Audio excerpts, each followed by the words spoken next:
In this beginner-friendly watercolor tutorial, I'll show you how to paint 9 of my favorite simple yet delicate and lovely watercolor flowers.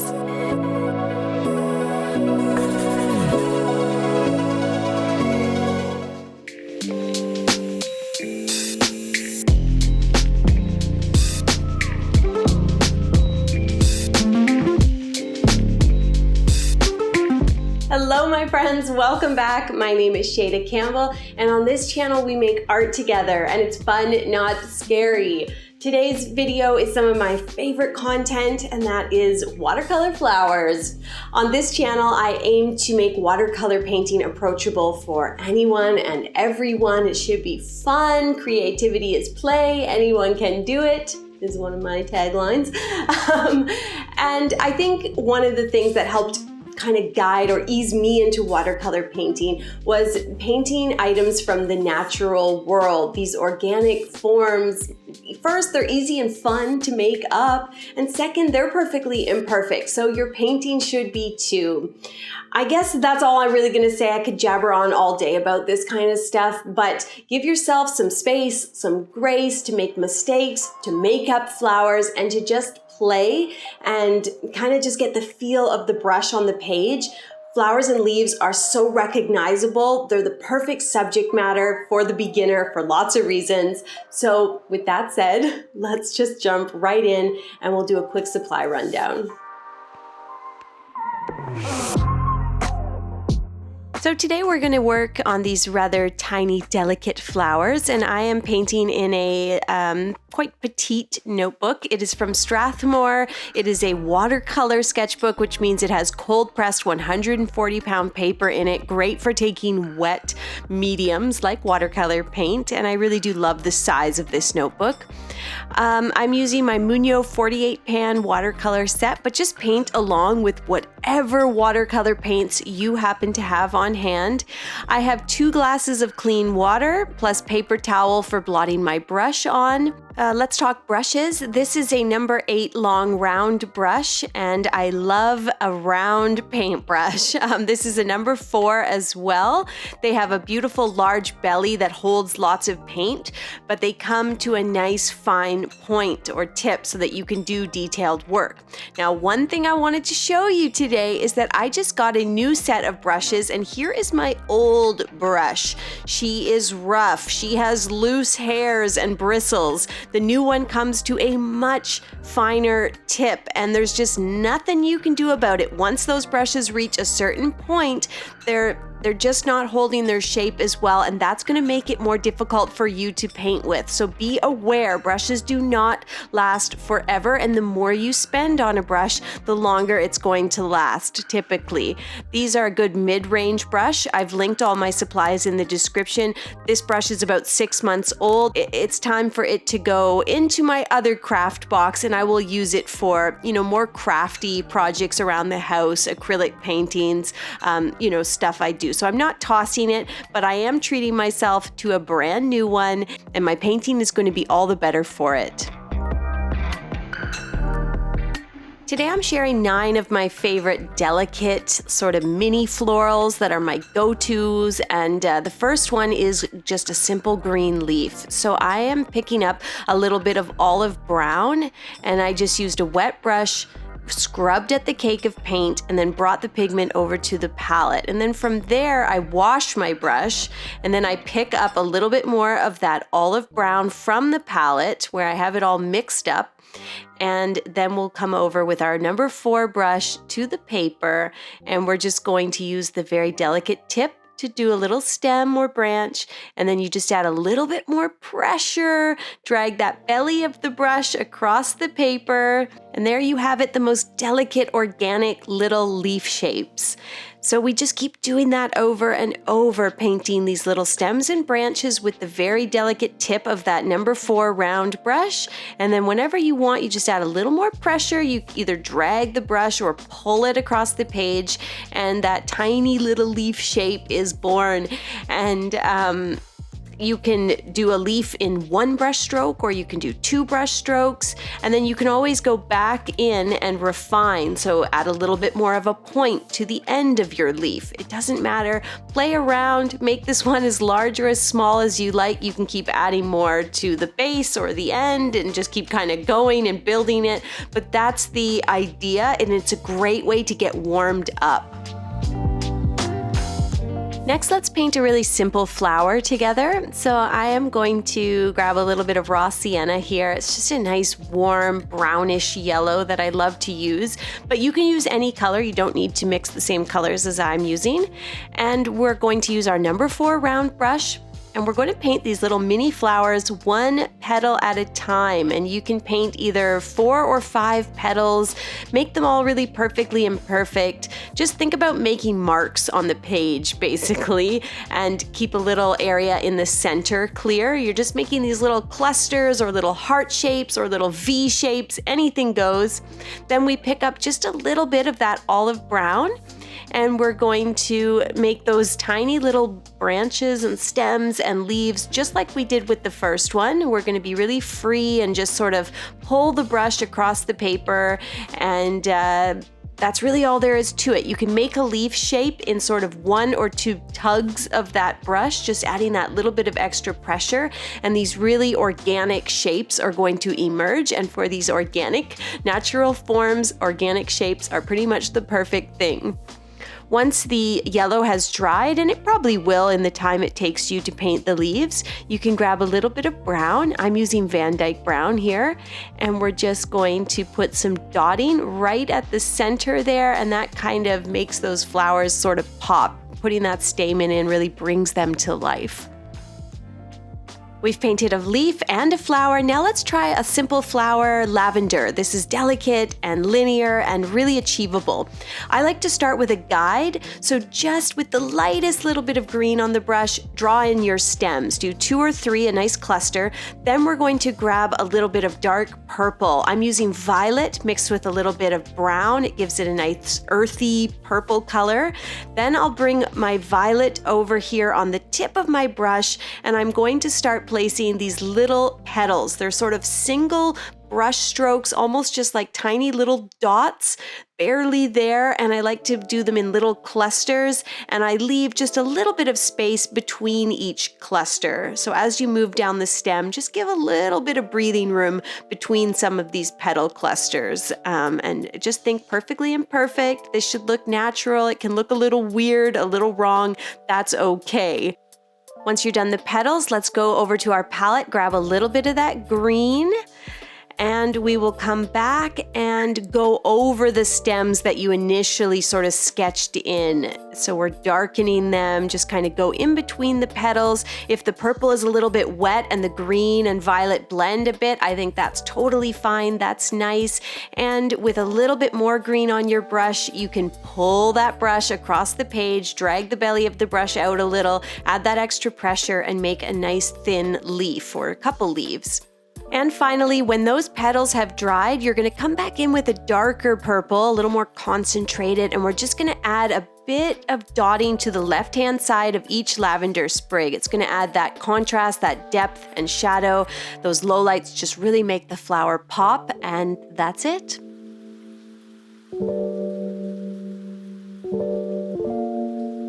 This next flower is very delicate and sweet, like they all are, I guess. And you can paint it in any color, but I'm using Periwinkle. It's a mix of violet, blue, and a little French gray. And all we're gonna do to start is paint these messy little dot sort of blossoms. You can see I'm just painting a whole cluster of them there.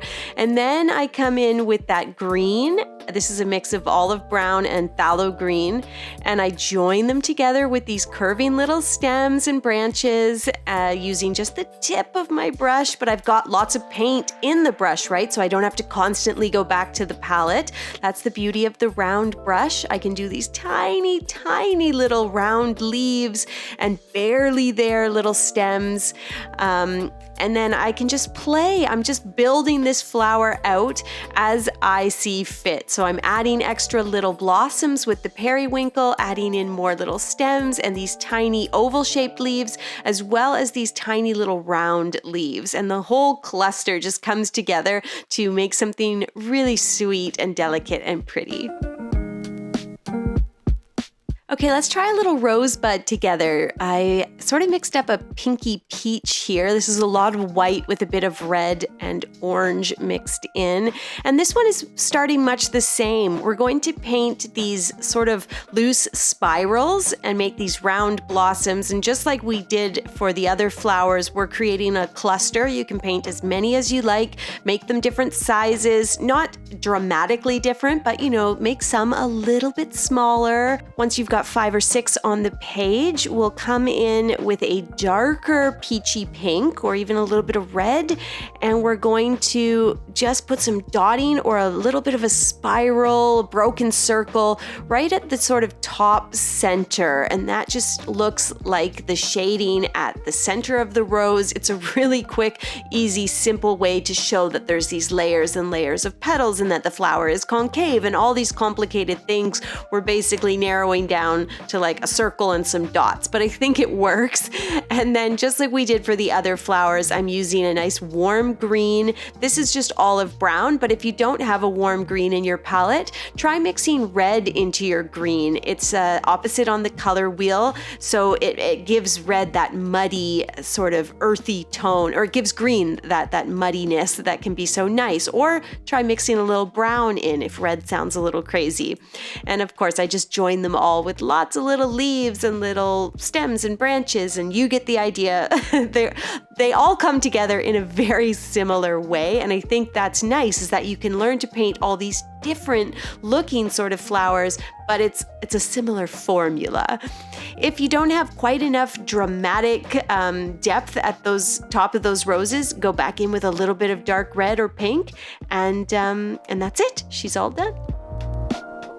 Okay, let's do another what I would call confidence booster. It's just a simple leaf that's gonna look good no matter what you do. I'm using French gray for this one. Payne's gray would also look lovely, but any color goes. And all we do here is paint stems and then one brushstroke leaves, single brushstroke leaves. So we kind of just put the stem as long as you like, and then you're going to do these really simple leaves with just one flick of the brush. As I say that, I realize I'm going back in for 2 brush strokes for some of them, but it's all good. We're just keeping it very free and easy. It's a great way to practice kind of not mussing and fussing with your watercolors. Paint it, refine it if you need to, and then leave it alone. Let those happy accidents emerge, and let your painting just sit. Don't go back over and over it. That's my advice, and this leaf is a good way to practice that. Okay, next up, let's do a little daisy. We'll start with the center of the flowers. You can use raw sienna, yellow ochre, a little bit of orange, whatever. And I am painting 2 circles for the center of 2 flowers, but I'm kind of making the circles out of little dots. And you can see I've left a little negative space just so it doesn't look dead. Then I need to rinse my brush, and we'll pick up a little bit of light gray. Very watery gray. And here's how I paint a white flower.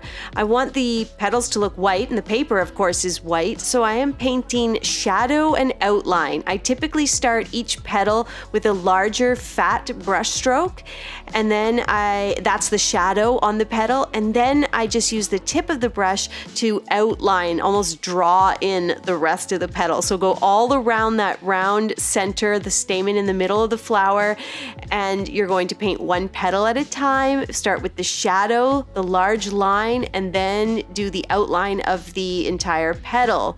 So shadow, there we go, and then outline.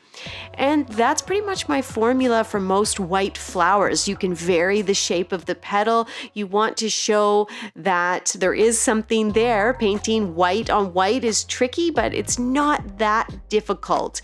And from there, we can go in and continue to add more gray. So once that first layer has dried, you can add some more darker gray lines near the center of the flower to show that it is in fact concave and that it's receding a little towards the center, especially where the petals meet the stamen.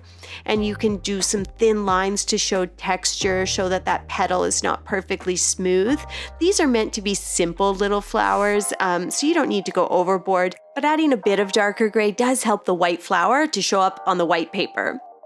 Once the flowers are done, we'll come back in with a little green, and we're just also going to use the green to help the flowers really pop off the page. And we do that simply by placing the petals and stems or the leaves and stems right near the flowers. So anytime that you can paint a leaf that's kind of poking out from behind a petal, that's a good thing because it helps those flowers really jump off the white page. And from there, I might add a little bit of darker raw sienna or yellow ochre to the center of the flower, to the stamen, and then that's it. That's our cute little daisy cluster all done. Our next flower is really fun to paint, and it could be any color, but I have mixed up this really blue-gray. It's a mix of French gray with cobalt blue and white, and lots of water, of course. And here's how it begins. I paint basically one or two little stems, curving line. Then I start doing stippling, and I kind of just wiggle the brush and do all these messy dots, creating clusters.